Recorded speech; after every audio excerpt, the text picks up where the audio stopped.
is the Bloody Disgusting Podcast Network. The following contains mature subject matter, coarse language, intense situations, and is meant for an adult audience. Listener discretion is advised.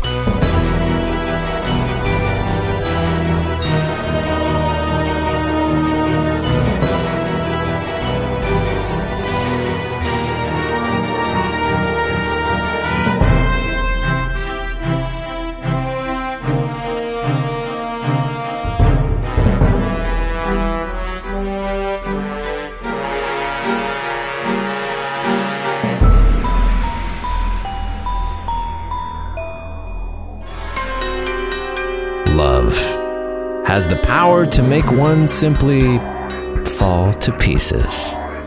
Bleeder's Digest, issue number 14. Head. Hey, Bleeder's Digest listeners. This week is extra special. We have a fan-submitted story we'll be sharing handpicked by me, KRSY Fox.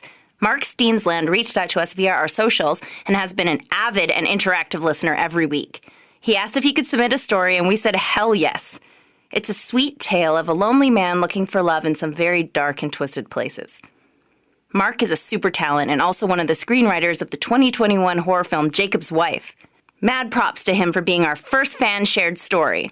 And yes, if you have a story you think is killer and want to submit it to us, you can too. We'll be incorporating some spectacular ones from time to time. Hit us up on bleedersdigest.com or any of our socials, all at Bleeders Digest. Also, make sure you followed or subscribed to us anywhere you listen to your podcasts. This story is called Head, written by Mark Steensland. The first piece Burt found was her beautiful hand. He was looking for food in the dumpster behind Chang's near the mall. The cut at the wrist was neat and clean as a steak in a butcher's case. In fact, that's what he thought it was at first. But after he plucked it free of a tangle of chow mein, he saw the bright pink polish on the nails. And although the one in the index finger was broken, he used his clippers to trim it away, and then filed it smooth so it looked as nice as the others, only shorter. In his excitement, he forgot his hunger and hurried back to his tent. And when he climbed into bed that night, he gently brushed his cheek with her fingers and sighed in relief that he was no longer alone. The next morning, he put her hand in his pocket and returned to Chang's to check the dumpster again, more thoroughly this time. He found a whole bag of fortune cookies and a half a dozen spring rolls, but that wasn't enough to make up for his disappointment in not finding more of her.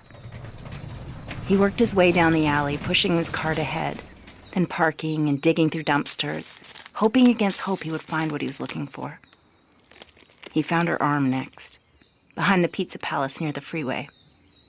It was dirty, but he used his pliers to turn on the faucet by their back door and run water all over it until her skin glowed white in the sunshine. He was wrapping her arm in the cleanest towel he had when the back door slammed open and the owner came out, shouting at him to get away or he'd call the police. That was the last thing Burt wanted, so he threw the arm into the top of his cart and pushed it away fast. He didn't even notice how one of his water jugs fell off. Back in his tent, he got his sewing kit out. He chose the largest needle he had. He threaded it with some fishing line and set to work, carefully stitching her hand and arm together. It was a little messy, and he had to use more line than he wanted to. But if he squinted, he could hardly see the seam.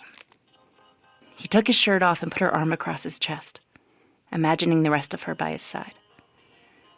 He ran her nails through his beard. He shivered and kissed her palm. Her other arm was in a dumpster behind the movie theater. Luckily, that one still had the hand attached. Her legs were behind the grocery store, and her torso was in the dumpster behind St. Matthew's of all places. He felt more than a little embarrassed when he found that part of her there. Not for himself. For her. Being naked like that in public, especially at a church. He quickly covered her with a blanket and hurried home. It took all night and all of his fishing line to connect her legs and arms. But once the job was done, he was as giddy as a high schooler on prom night. He assured her he was a good guy. He wouldn't do anything she didn't want to. She hugged him and then put one leg over both of his. He could hardly believe how lucky he was to have companionship after all these years. He found her head the next afternoon, behind the pharmacy. He was surprised to discover she was a blonde. For some reason, he thought she was dark-haired. He hid her carefully in his cart, and he used the few dollars he had to buy another roll of fishing line. He bought 30-pound tests this time because he didn't want her head to, because he thought that part should be the strongest. He finished just before sunset. Then he sat her up on the bed and leaned her against the back of his tent. He decided they needed something special to celebrate with. So he went to the liquor store and panhandled until he had enough money for a 40-ounce beer. As he stepped up to the counter, he saw her on TV. She was even more beautiful than she was now. He figured that was mostly due to the makeup and all, but he was sure it was her. And then the reporter said her name was Audrey Miller, and that she'd been missing since Tuesday. That part he could deal with. What really upset him was when her husband came on. His name was Larry, and he was a banker, and he was crying and saying that he'd been praying night and day for his wife to come home. Burt left the beer on the counter and went back to his tent. He thought at first that he'd really let her have it, scream and yell to show her how angry he was at being betrayed. But when he saw the way she was hanging her head in shame, he felt sorry for her instead. Why didn't you tell me you were married? He asked quietly. She didn't answer. To be fair, he hadn't asked until now, and she wasn't wearing a wedding ring, so maybe she'd lost it. He sat in silence trying to figure out how to avoid what had to be done. But after a minute, he knew it was no use. He went outside and emptied his shopping cart. Then he draped his big blanket over the top and lifted Audrey into it. Her legs were hanging over the end, but that was okay. She wouldn't be very comfortable otherwise. As he approached her house, he saw a police car parked on the curb. That's what he thought it was anyway. It wasn't painted black and white, but it had a big antenna and a black grate between the front and back seats. The lights were on inside the house, and through the window, he could see two men in suits talking to a man sitting on the couch. Although Burt didn't know for sure, he assumed it was Larry. He pushed the cart up the walk and brought the front wheels onto the porch. He unbuttoned his overcoat and rang the bell. He backed up quickly and held his coat open. The side spread open like a curtain, completely blocking the shopping cart from view. The porch light went on and a door opened. The man inside looked at Burt and frowned. A lot of people looked at him this way. Audrey hadn't. That was one of the reasons he'd be sorry to see her go. Hello, He said. are you Larry Miller? Yes? Who the fuck are you? The answer to your prayers. What? That's what you said on TV. That you were praying for your wife to come back to you. And she has. Burt dropped his arms and stepped to the side so that Larry could see Audrey in the shopping cart. Burt was glad to see how surprised he was. And then Larry said, "No." And it was Burt's turn to frown. Yes, Burt said. it's really her. No. Larry repeated. That's not possible. Before Burt could say more, the two men in suits approached Larry from behind. One of them pulled the door open further, and they moved forward. Their eyes got wide when they saw Burt. Wider still when they saw Audrey. Burt wanted to tell them how he'd found her, but Larry wouldn't stop talking. It's not possible. No. It's not possible. No, it's not possible. He said, over and over.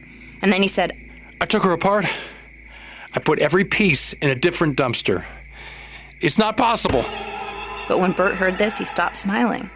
For a moment, he wasn't sure if he heard him correctly. But when the detectives took their handcuffs out, he knew it was true. Larry had lied. He said he was praying for his wife to come back, but he hadn't been. And now Audrey would be alone again. And so would he. For a moment, he considered grabbing the shopping cart and racing back to his tent with her, but he knew he wouldn't get far. No. It was over. Oh well. He said. Wiping a tear from his eyes, he remembered what his mother had always said in moments like these. Don't cry because it's over. Smile because it happened. The end. Head, written by Mark Steensland, narrated by KRSY Fox, featuring Spider-1 as Burt, Tyler Connolly as Larry Miller, engineered by Tyler Connolly, production, sound design, and music by KRSY Fox. Theme music by Tyler Connolly, KRSY Fox, and Trevor Shand.